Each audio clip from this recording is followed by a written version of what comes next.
Hello everyone, my name is Ed Relio. I'm a senior research scientist from NVIDIA Applied Deep Learning Research. In this talk, I'll cover our latest research progress on DLSS, which is short for Deep Learning Supersampling. We just announced the next generation of DLSS 2.0. It's a deep learning-based image reconstruction technique designed for real-time rendering, and it can make your games run almost twice as fast. Before I get into it, I want to give credit to everyone in the research team behind DLSS. At NVIDIA, there's so many people who have given tears, sweat, and blood to DLSS, and there are even more people who have contributed to the productization side of DLSS as well. This is a quick overview of my agenda. Since we just announced DLSS 2.0, in the first section of my talk, I'll go through the list of really great features that we're providing through DLSS 2.0, and also compare DLSS 2.0 to the previous generation of DLSS. In the next section, I'll discuss from a technical level, why is image super resolution for gaming a really challenging problem, and why is deep learning really important for solving this problem well. And then I'll end my talk with some tips for integrating DLSS 2.0 to a modern game engine. Let's first discuss our motivation for doing research on things like DLSS. Well, we believe that the technology used for next generation gaming is going to quickly drive up the GPU compute demand exponentially. We have things like real-time ray tracing, realistic physics simulation, AR/VR rendering, and we're targeting higher and higher pixel displays. And ray tracing alone is already demanding several times the compute power compared to traditional rendering techniques. So some sort of super resolution will become more and more of a necessity going forward for next generation rendering. The next motivation is that for all the RTX GPUs, we're shipping tensor cores, which are a dedicated hardware unit for accelerating deep learning workloads. They can provide 110 teraflops of compute power just for deep learning for neural networks. So it's natural for us to try to figure out ways to also make the gaming experience be benefited from this tremendous amount of compute power. It was for those reasons that we shipped the first generation of DLSS over a year ago. And the idea behind DLSS was really simple. We first would have the game engine render a low resolution image, and then we run a neural network in real time to basically process this image to make it high resolution. And this neural network was trained offline on supercomputers using a large amount of really high quality data that we collected just for this game. And of course, this whole process was accelerated using tensor cores. That's why we can achieve really great, tremendous performance boost for the entire rendering pipeline. So the first generation of DLSS was really visionary and revolutionary. It's the first ever deep learning algorithm shipped in games. But we know we can still do better. We want to get better image quality. We want to get better performance, faster inference. We also want to get better generalization so we don't have to train DLSS per game. So the research behind DLSS definitely continued nonstop. And over the last year, we've basically improved every aspect of DLSS, from the training methodology, the loss function, the data set, how the algorithm interact with the game engine, to ultimately redesigning the entire architecture so that it's now much better at doing super resolution for game rendering. And we're calling this reinvented architecture DLSS 2.0. DLSS 2.0 provides a list of really awesome features. The first one of which is that the image quality is just great. It looks definitely better than previous generation DLSS in terms of the level of detail and temporal stability. It also looks better than other reconstruction technique without using deep learning. And there are places where it looks even better than native resolution rendering. And I'll show you example later. The second great feature is that we can achieve that great image quality even when doing 4x pixel upscaling. That means we go from 540p to 1080p, 720p to 1440p, or 1080p to 4K. That basically means every 3 out of 4 pixels that you see on screen are actually generated by a neural network, not actually rendered by the game engine. And thirdly, DLSS 2.0 is a fully generalized model. That means when we try to integrate DLSS into new games, we don't have to go through the really labor-intensive and error-prone process of collecting new training data and train a custom DLSS model just for that game. We now maintain one best DLSS model that will be integrated and applied to every new game that we try to integrate to. And this will make integrating DLSS into new game much easier than before. And lastly, we've also tremendously improved the inference speed. Right now, the whole algorithm runs about 1.5 milliseconds at 4K on a 2080 Ti. That basically means combining with the fact that we can render at low resolution because we support 4x pixel scaling, the performance increase from DLSS is really huge.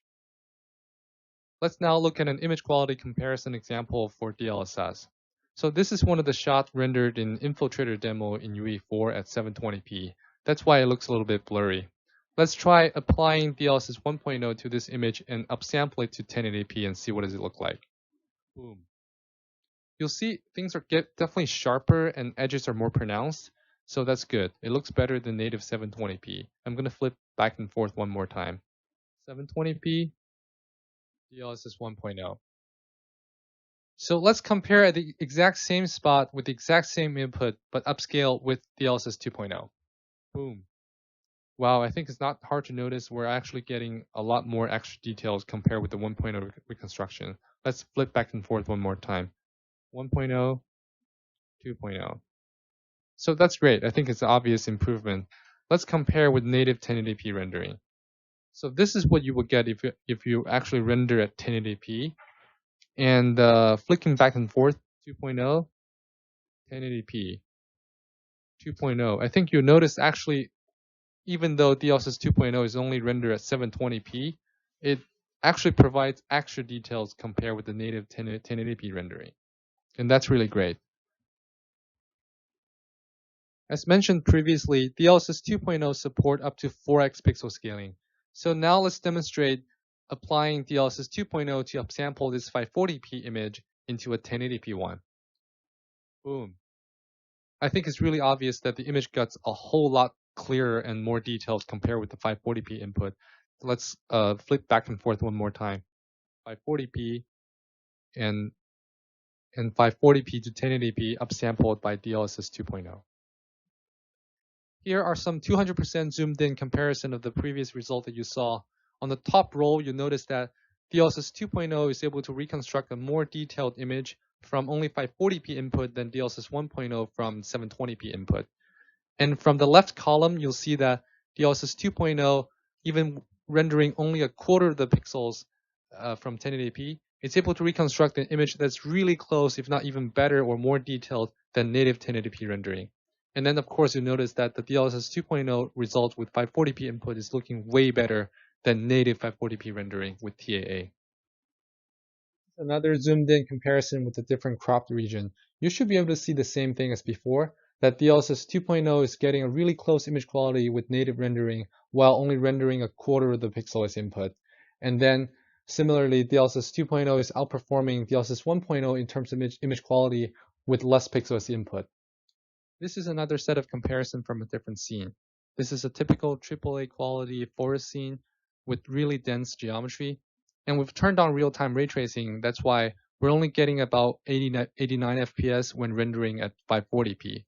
But you know, the image really suffers at 540p. Everything's really blurry and we don't have enough resolution to resolve all the details in the foliage. And if we increase the resolution to 1080p, of course, we get way more detail in the final image, but the frame rate dropped to 48. And this is what it looks like if we apply DLSS 2.0 to the 540p rendering. You will notice that we get most of the performance back, around 86 FPS now, and the image quality is largely the same with native 1080p rendering. I'll try to flick back and forth. 1080p and 540p to 1080p with DLSS 2.0. In fact, I do notice there are some differences in the quality in the foliage region, so let's compare with the ground truth. This is the ground truth, 32 SPP at 1080p, and if I flick back and forth between ground truth and DLSS 2.0, you'll see that they're really close, almost identical. That means that we're getting a more correct result with 540p input than native 1080p rendering. This is the final set of comparison with 200% crops. I think it's not hard to notice that DLSS 2.0 with 540p as input is actually matching better with the reference than native 1080p rendering. And then, of course, the 540p result with DLSS 2.0 is looking a lot more detailed and better than 540p native rendering. Hopefully, you liked what I just told you about the image quality side of DLSS 2.0. Next, let's look at the performance side of DLSS 2.0. Because DLSS now support up to 4x pixel scaling, we can be really flexible and provide users with a list of configurations that provides a different trade-off between performance and image quality. We're providing basically 3 different quality modes: performance, balanced, and quality. And that translates to the number of pixels is basically performance means 4x pixel upsampling, and balance is 3x pixel upsampling, and quality is 2x pixel upsampling. And as 4K as an example, if we're targeting 4K, performance basically mean we'll be upsampling from 1080p, and balanced is 1260p, with quality being 1440p. The way that DLSS 2.0 accelerates the rendering pipeline is that it first reduces the cost of the rendering process itself by simply rendering fewer pixels. Because DLSS 2.0 now supports really large scaling factors, like up to 4x, that means we can just directly cut off a lot of the cost in all the pixel workload, including like G-buffer filling, lighting, real-time ray tracing, or all the screen space effects. And these things are typically what's the most expensive part of the rendering pipeline anyway. The exact amount of performance saving they will get from this pixel count reduction really depends on how pixel bound you are. And of course, the more pixel bound you are, the more performance benefit that you'll get from DLSS. And this also means that DLSS 2.0 will benefit the most for those games which are using really advanced and expensive rendering techniques, such as real-time ray tracing. On top of the reduced rendering cost, DLSS will introduce an overhead for neural network inferencing. And this overhead is almost fixed, it's resolution dependent. And thankfully, with DLSS 2.0, we also managed to dramatically reduce this overhead almost by 2x. This chart shows the cost of DLSS 2.0 on a number of GPUs at various resolutions. Notice on a 2080 Ti at 4K, it's only costing about 1.5 milliseconds now. Next, let's look at some real numbers for the performance boosts from DLSS 2.0. This diagram is showing the quality mode, which goes from 720p to 1080p in control. Notice that across the board, we're getting more than 1.5x of speed up in this game, which is really cool. And then we have performance mode, this time going from 1080p all the way to 4K. Just look at all the crazy amount of performance that we're getting. Like all the frame rates are more than doubled. Look at the 2060 bar. We're going from 8 FPS to 37 FPS, from a non-playable experience to a playable experience. This also means that you can enjoy control at 4K with all the ray tracing effect turned on, with great image quality on a 2060. And this is really awesome. Obviously, we think what we have achieved is really impressive, and we're definitely not alone. Here are some quotes from the online reviews for DLSS 2.0. Digital Foundry says that DLSS is impressive to the point where I believe you'll be nuts not to use it. And Hardware on Box says that the upscaling power of this new AI-driven algorithm is extremely impressive. It's basically a free performance button. And right now, DLSS 2.0 is already shipping in the following titles. For Wolfenstein Youngblood and Deliver Us the Moon, DLSS is available right now. And for Control and MechWarrior 5, DLSS 2.0 will be available later this week. Now that we have looked at all the great features provided by DLSS 2.0, let's be a little bit more technical now. In the next section, I'll walk through some of the related work in the domain of image super resolution, and then discuss why image super resolution is particularly challenging for real-time rendering, and then hopefully provide some high-level insight on why deep learning is critical and valuable for solving some of those challenges. To do that, let's go back to the most basic thing and revisit Reconstruction 101, because I think Reconstruction really lies at the heart of the problem that DLSS is trying to solve. So let's imagine we're now given a function that is defined continuously in this 1D domain. And we're given the task of basically plot this function out or render this function. But we don't know exactly the analytical definition of this function. We don't know the equation that defines this curve. So what can we do? One thing we can do that we always do is that we just take a bunch of discrete samples of this function. In this case, we're taking 7 discrete samples at some equidistant intervals. And then given a bunch of samples, we can infer the original function based on these samples. And we can apply different kind of filters that connect the dots together. In this case, I just apply a simple linear filter, and we get a rough reconstruction of the original function. You can see that because our sampling rate is low, we have only seven samples. That's why the reconstruction that we get is actually not matching 100% with the original function. In fact, there's a huge dent in the middle of the function that get missed by our reconstruction. And that's normal. One trivial way to increase our reconstruction quality is to simply increase the sampling rate. Like in this case, we increased the number of samples from 7 to 13, and now you can see that we successfully recaptured the dent in the middle of the function, and then overall we get a reconstruction that's matching much more closely to the original function than our previous reconstruction. This sampling and reconstruction process is actually happening within every frame of the rendering pipeline, because during rendering, we're basically given a bunch of scene geometry, which can be thought of as a function that is defined continuously in the 3D world. And we don't have easy way to easily vectorize these functions and just plot them out. We still only have to take discrete samples and basically discretize them into pixels before finally rendering them. So in this case, we have a triangle on the left, and to render it, I can use a 4x4 pixel grid. And with this sampling rate, taking only 16 discrete samples, the reconstruction quality of this triangle that I get is pretty low. Like we can barely tell it's actually a triangle. Of course, if again we just quadruple our sampling rate, instead of using a 4x4 grid, we switch to using an 8x8 grid. Now we can get a much higher quality reconstruction that's matching a lot more closely to the original triangles than our previous reconstruction. With that background in mind, we can now take a look at the problem statement of DLSS. What DLSS tries to achieve is to basically get the same high-resolution reconstruction quality using only input taken from low-resolution sampling rate. And of course, both these things matter because the reconstruction quality directly correlates to the final image quality, and the sampling rate directly correlates to the performance. Image quality and the cost of the rendering process. Basically, to get better image quality, you either have to render at higher resolution to get better details, or you have to use better rendering technique that are more expensive to get better shading quality. So we hope with DLSS, in general, we can just increase the efficiency of the rendering process so we can get better image quality at the same rendering cost, or to get better performance and achieve the same image quality. The idea of image super resolution is definitely not new, and there was a lot of work done in this area. So in the context of this talk, I'll try to divide those previous work into three main categories. And the first one is single image super resolution.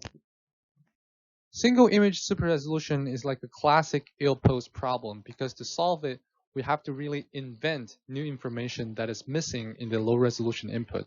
And the common choices of solution including ranges from using simple interpolation with kernels like bilinear, bicubic, Lanczos, or some even apply some contrast-aware sharpening after applying the interpolation kernel. So all these, they belong to single image super resolution. Ever since the rise of deep learning, especially convolutional neural network, the state-of-the-art of the single image super res has been pushed forward by a large margin. People started training neural network that tries to learn a mapping from the low resolution input to a high resolution image. And basically during inference, the network will try to find the structure of the local pixel neighborhood, and based on the strong prior in the training data, it can actually hallucinate details that doesn't exist in the low resolution input. So in other words, it is really like inventing new information with a single image. It is definitely really challenging for us to directly apply single image super resolution based technique in the context of real-time rendering, because, well, first, the interpolation based method, the results they produce is just so blurry and lacking so much detail when compared with the reference or native rendering. There are some people who have like successful experience with doing small upscaling ratio, for example, 1800p to 4K with interpolation plus sharpening. It looks somewhat close to native 4K, but if we try to apply the same thing to 1440p to 4K or even like 1080p to 4K, the result that you get is just going to be so blurry and so bad, it's never really going to work out. So what about those deep learning based image super resolution methods? Well, it is true that if we throw a neural network at this problem, the image that it produces will be way more detailed compared with those that we get from interpolation. But still, the extra detail that we get from the neural network is actually hallucinated based on the strong prior that is embedded in the training set of the neural network. that means it's very likely that it's gonna look inconsistent compared with the native rendering in terms of style or the way that it looks. And for DLSS, it's actually really important that we do want to pursue to match with the ground truth or reference as close as possible. And the other important reason that it's not suitable is that for rendering, we really want to produce a sequence of images that are temporally stable across each other, meaning there's no popping or flickering. And for single image methods, there's just no constraint in the model that force them to produce temporally stable results. This is a quick demonstration of a 1080p image upscaled from 720p using deep learning. It's actually looking quite different from native 1080p rendering. Just pay attention to that bushes there. Look at the leaves. In the deep learning version, it's a lot bigger and fatter when compared with the native. While the deep learning version does look plausible, I mean, there are leaves that look like that.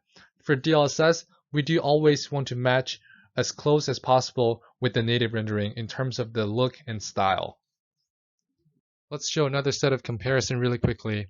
This image is rendered at 1080p natively with TAA, so this one should be treated as the reference or ground truth.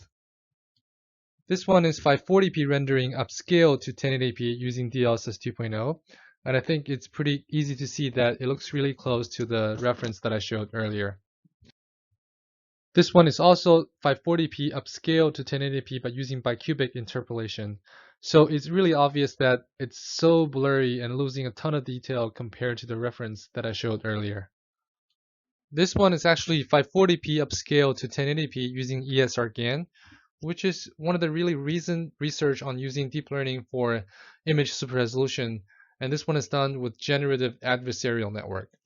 And while overall it definitely looked a lot sharper and more detailed compared with the bicubic interpolation results, if you pay closer attention to all the foliage and all the bushes, you notice that it's still lacking a lot of details compared with the native rendering. They're just generating a pattern that's not really matching with the native. And also pay attention to the sky. There's actually some corrupted pattern there. That's just another demonstration that using this type of approach, we might lead to inconsistent result with the actual look of the native rendering. Now let's look at these comparisons with the 200% crop. I think it's pretty clear that both the ESRGAN result as well as the bicubic interpolation results are just lacking details and blurry compared with the native 1080p rendering. But on the other hand, if you look at the 540p DLSS 2.0 results, every single strand on the leaves are just crystally clear. I think when compared with the 1080p, I would say that the DLSS 2.0 result is actually providing more definition than native, even though DLSS 2.0 is only taking a quarter of the pixel as input. The next category of the previous work on image super resolution is multi-frame super res. Unlike single frame super res, where you really have to invent new information that doesn't exist in a single low resolution input, with multi-frame super res, we do have a lot of information available to us in the window of multiple low resolution frames. Basically, we have to figure out a method to combine multiple low resolution images into a single high resolution one. So this problem is definitely less ill-posed compared with the single image super resolution. And it often restores true optical details much better than single image super res. Most of the previous work for multi-frame super res are designed for videos or burst mode photography. They're not leveraging some of the really useful rendering specific information that a renderer can provide.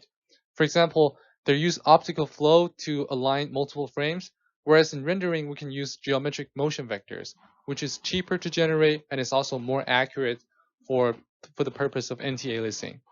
And also there's some difference between the pixel in videos versus the sample in graphics. In graphics, we can take an accurate point sample of the scene function. And also, there are also more information available in samples. We can have HDR value, we can have exposure, sub-pixel offset, we can even have depth. And finally, some of the previous approach on multi-frame super res use both frames in the past and in the future to reconstruct a high-resolution current frame.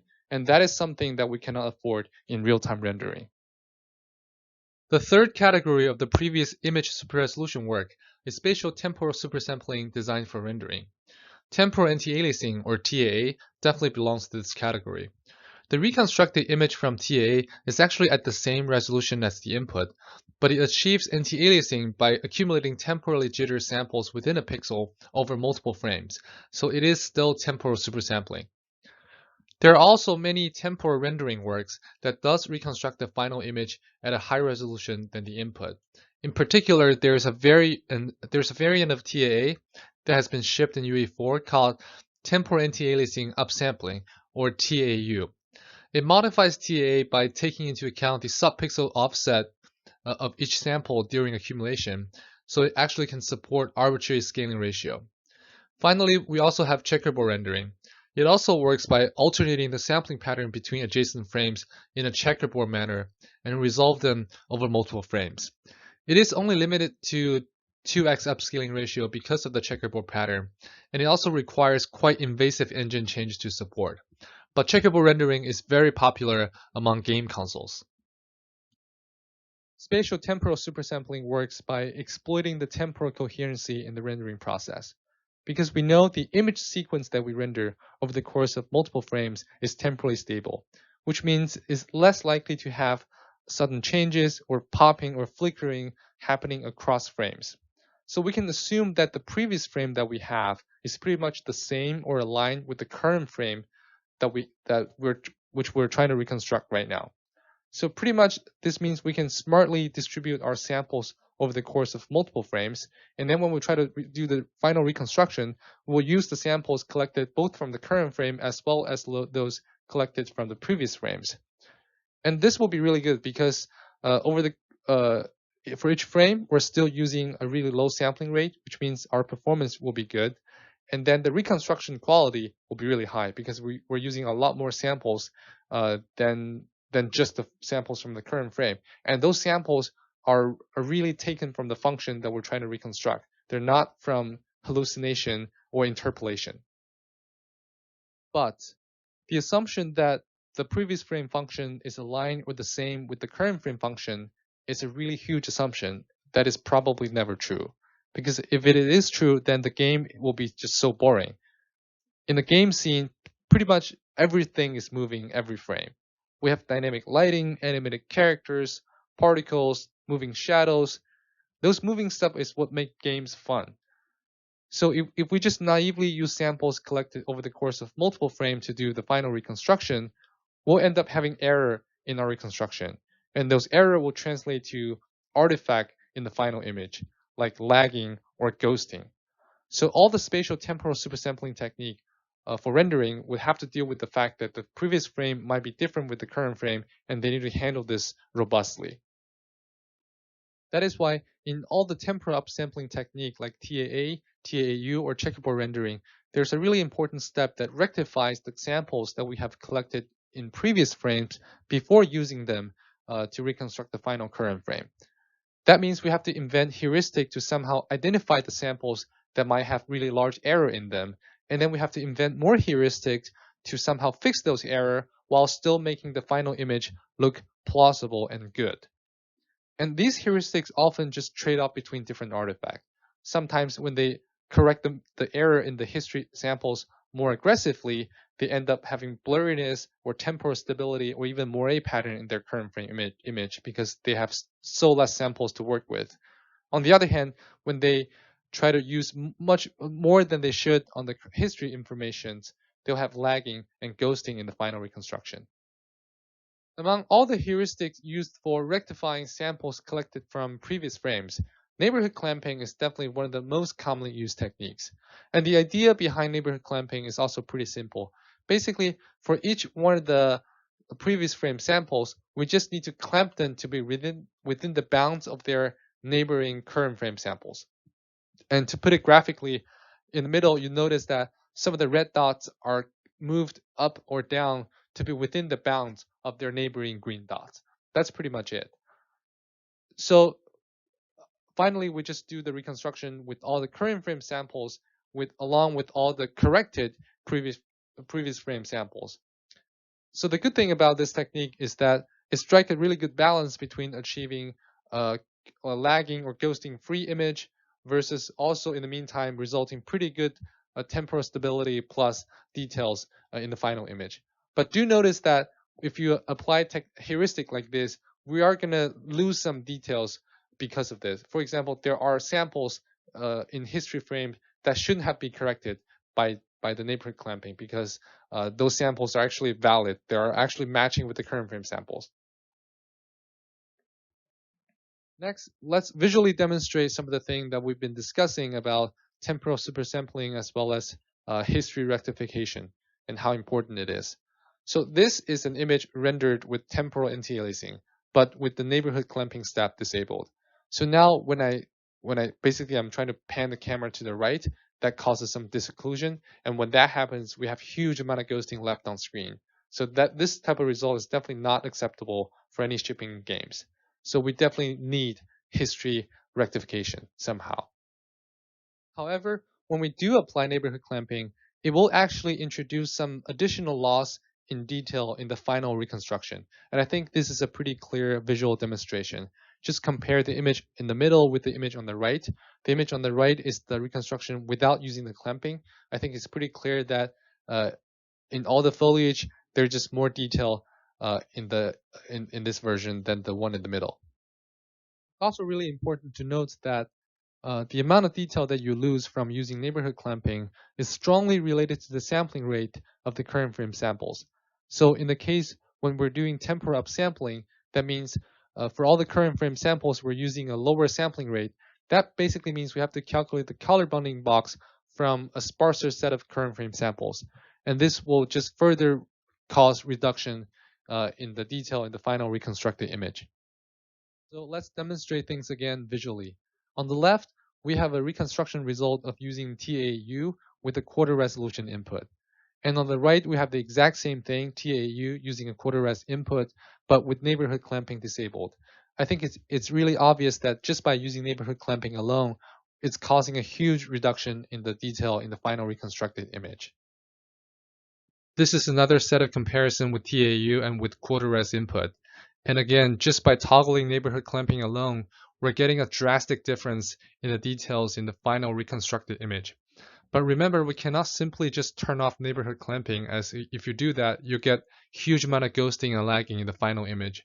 And that's even more unacceptable than a blurred image. Blurriness and loss in details are actually not the only type of artifact that you might get from using heuristics like neighborhood clamping. Another really common type of artifact is temporal instability. And I'm going to just play this clip for you here. As you can clearly see that a lot of the faces on the containers are rapidly shimmering. And that is because the stripes of the container are a pretty high frequency and they happen to be at the right frequency, the Nyquist frequency relative to the screen space pixel sampling frequency. So that's why they actually triggered a moire pattern on the input. So that's why we're seeing, just rapid temporal instability going on. Similar to the losing detail problem, temporal instability will also get even worse when we're doing temporal upsampling. That is because when doing temporal upsampling, our input buffer is of low resolution. Therefore, that means we have less useful information for us to calculate the bounding box used for neighborhood clamping. And if we do clamp with those worse bounding box, we'll just end up worse than the artifact. And in this example, we're looking at 540p upscale to 1080p using TAU, and again with neighborhood clamping turned on. And it's obviously that now basically the area of the shimmering just gotten bigger, and also the pattern of the moire also get worsened too. So why does this happen? Let's dive deep into this. The picture on the left is showing a magnified view of the input samples in the highlighted region over the course of 4 consecutive frames. And it's not hard to notice that there's moire pattern going on. It's pretty heavy. And that is because the content of the stripes on the container is actually at the Nyquist frequency relative to the pixel sampling frequency. And you'll also notice that the pattern itself is changing per frame because we're actually changing the jitter per frame because we want to distribute the samples across multiple frames. And so the pattern is temporally very high frequency, is changing per frame, but it's spatially low frequency because you can still see a really obvious pattern going on. It's not like high frequency noise. So if we zoom in on this a fixed 3x3 pixel neighborhood region, you'll see that for a 3x3 neighborhood, basically the color of the neighborhood is oscillating between black and white. And remember, we used the color neighborhood to calculate the bounding box used for our neighborhood clamping technique.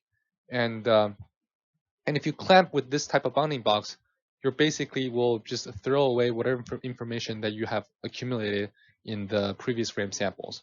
To put it in the diagram, like basically in this case, the ground truth function that we try to reconstruct is indeed an oscillating function that is pretty high frequency. But the samples that we get from the current frame and previous frames, they oscillate a lot. And if we apply neighborhood clamping, we are pretty much just throwing away a lot of samples essentially, and then we can end up with a reconstruction that is only with information that is collected from the current frame, which is going to look something that's closer to this oscillating moire pattern. And to demonstrate that, let's look at what does it look like for TAAU to do 540p to 1080p without the neighborhood clamping. So you can see the shimmery is drastically reduced. There's still some shimmering going on like at the top of the container, but it's like much better than what we saw earlier. So let's do a quick summary over the challenges of the existing approaches that can be applied for real-time rendering super resolution. We first looked at the single frame approach. The problem with the single frame approach is first that it's really an ill-posed problem. You have to invent new information that doesn't exist, and this typically leads to blurry image quality. And even if you use something fancier like deep learning based approach, the reconstructed result that you get is still inconsistent with native rendering. They just might look different or have a different style that is not desirable. And finally, there's no constraint in such techniques to make them to produce temporally stable image sequences. So they're not really suitable. And then we also looked at multi-frame approach. And this should definitely lead to better results, but in reality, you still have to use heuristics to either detect or rectify the previous frame samples that you have collected before you can use them. Otherwise, you end up having really bad artifact, lagging, ghosting in the result image. And the image quality is just largely limited by these set of heuristics. And when they doesn't work, and they don't always work, especially during when you're doing temporal upsampling, you'll introduce blurriness, temporal instability, or ghosting. The multi-frame approach, as we believe that with the multi-frame approach, we can very cheaply work with a lot more samples and therefore getting a much higher image quality in the final reconstruction. So how is DLSS 2.0 different from some of the existing spatial temporal upsampling technique in real-time rendering, like checkable rendering, TAA, or TAAU? So those techniques, they use handcrafted heuristics to compute the way that it combines samples collected over the course of multiple frames. And neighborhood clamping is one of the heuristics that we showed today, and we've showed that it's not really robust, and when it fails, it'll produce artifacts like temporal instability, additional loss of details, or even ghosting. And there are many other heuristics that people have invented over the years that I haven't really talked about in this talk, like, for example, motion adaptive temporal integration, Luma adaptive temporal integration, and so on. But none of those heuristics are really perfect.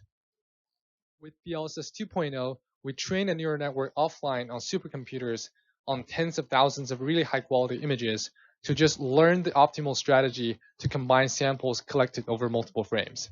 So instead of using handcrafted heuristics, we're completely using a data-driven approach. And this resulted in a significant increase in terms of efficiency when it comes to using data that's collected over multiple frames. And it's what basically allows DLSS to even reconstruct some of the really challenging situations like the moire pattern really well. Now let's demonstrate how DLSS 2.0 would handle this really challenging situation for moire that I showed earlier. And in this case, we're going to do a 540p to 1080p upsampling. Now the video is playing. What you're looking at right now is not a screenshot, it's a video. So, but you can see it's solid stable. It's even more stable than 1080p native rendering with TAA. Now let's look at another set of comparison in the forest. This is the native 1080p rendering, so it should be treated as the reference. And this is 540p to 1080p upsampled using DLSS 2.0. You see, it's definitely really close with the native rendering. And this is 540p to 1080p upsampling with TAAU, which is really one of the best non-deep learning based spatial temporal upsampling for real-time rendering. Let's put them side by side. And I think it's pretty clear that the the 540p version from DLSS 2.0 is really close with native rendering, and it definitely looks better than the non-deep learning based TAU at 540p. I'll show one more set of comparison in this different scene. So again, this is native 1080p rendering, and this should be treated as the reference. And next, this is the 540p upscale to 1080p using DLSS 2.0. Again, it's really close to native rendering. Finally, we have 540p upsampled to 1080p with TAU. Now let's look at them side by side again.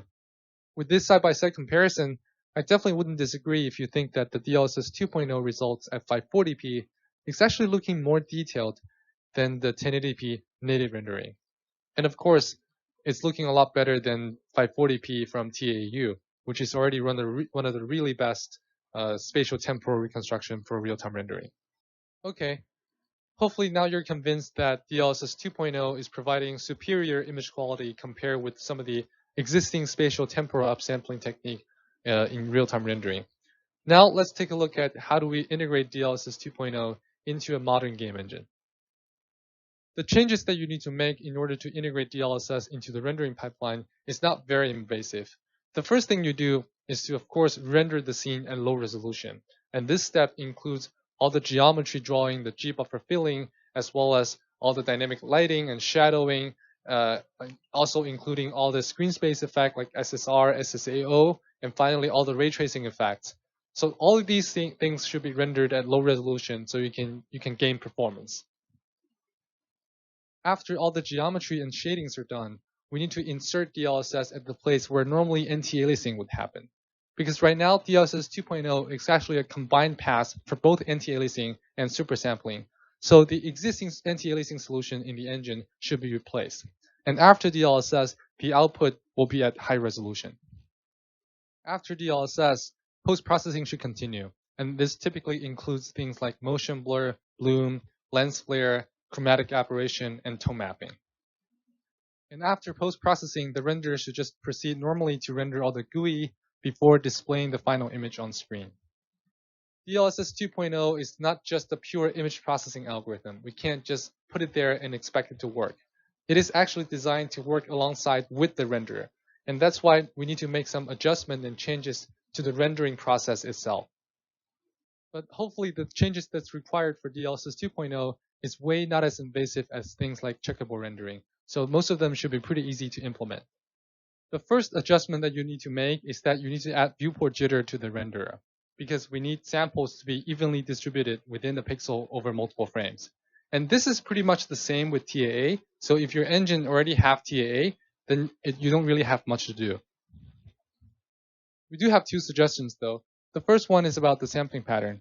We've gotten really good result with Halton sequence because it really covers the area of the pixel well. And all the images that I showed today were rendered using Halton sequence. And the second is that the number of faces in the jitter should be scaled linearly as the area of the pixel cover grow when you render at low resolution. For example, if you do 4x pixel upsampling, then a single pixel will be covering 4 times the area of those in high resolution. So you need to accordingly increase the number of faces of jitter by 4x in order to cover the low resolution pixel well. The second thing that you need to adjust is that you need to make sure to use the same high resolution texture as native resolution rendering by adjusting the mid bias according to the upscaling ratio. Because DLSS is not really designed to somehow enhance texture details or turn low resolution texture into high resolution textures. But hopefully this one is still simple enough. You just need to set the mid bias based on the equation that I wrote here.